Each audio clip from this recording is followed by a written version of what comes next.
Nous allons travailler sur cet injecteur et voir ensemble les phases d'ouverture et de fermeture. Donc là, vous avez le connecteur électrique relié au boîtier d'injection. Ici, on va trouver l'alimentation au gasoil. Donc cette partie est bien sûr reliée à la rampe d'injection. Et ici, on a le retour.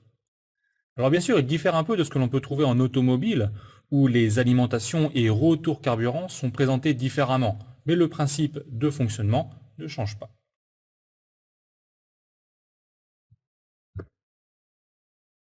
Alors, je vais maintenant démonter cet injecteur.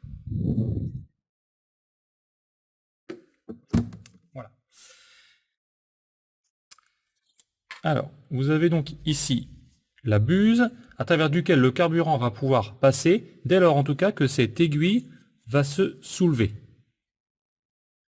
C'est la haute pression du carburant qui, en s'installant sur cette surface, permettra de lever l'aiguille.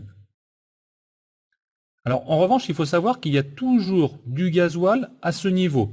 Donc, quand aucune injection n'est demandée, il va falloir contrer cette poussée. Ce sera réalisé d'une part par ce ressort, juste ici, ainsi que par la pression qui va s'installer au-dessus de l'aiguille et qui se retrouve logée dans cette chambre. Voilà. Que l'on appelle donc aussi la chambre de commande.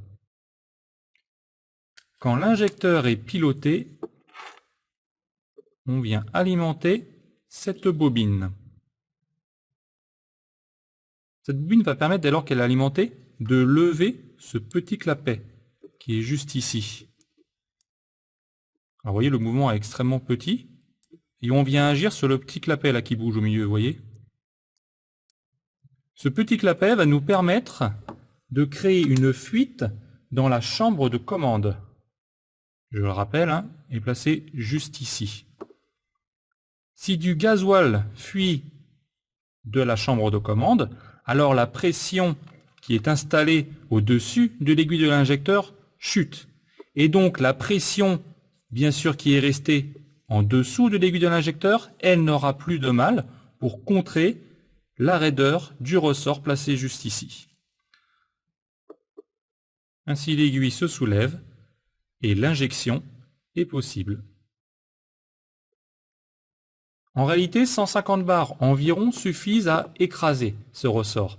C'est donc la pression minimale à atteindre pour permettre la levée de l'aiguille.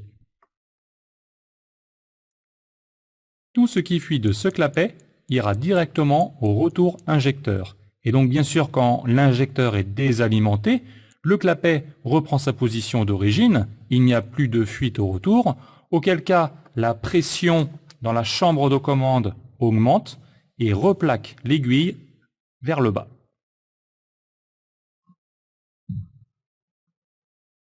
Voici maintenant sur un moteur automobile 1,6 litre HDI et nos 4 injecteurs sont juste ici.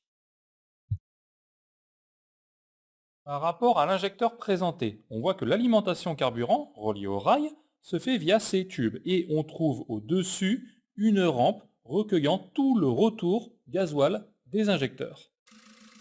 D'ailleurs, pour un diagnostic injecteur, il peut être très intéressant de réaliser une mesure de débit de retour injecteur. Ça, on en parle dans une autre vidéo. Il est important de noter que tous les injecteurs sont dotés d'un code d'étalonnage, rentré donc dans le boîtier d'injection. Ce code est toujours inscrit sur un injecteur, vous voyez juste ici, et il fait souvent 6 à 9 caractères, parfois plus. En cas de changement d'injecteur, il est donc impératif de le rentrer à la valise de diagnostic. Concrètement, ce code permet de corriger les débits d'injection. En gros, avec ce code, indéchiffrable pour nous, le calculateur sait si l'injecteur a tendance naturellement à cracher trop ou pas assez de gasoil par rapport à un débit moyen. Toujours est-il que la correction reste assez minime. Si je change un injecteur sans rentrer son code, ça ne va pas m'empêcher de démarrer. Mais on pourrait quand même se retrouver avec des problèmes d'instabilité moteur, ralenti irrégulier, etc., etc.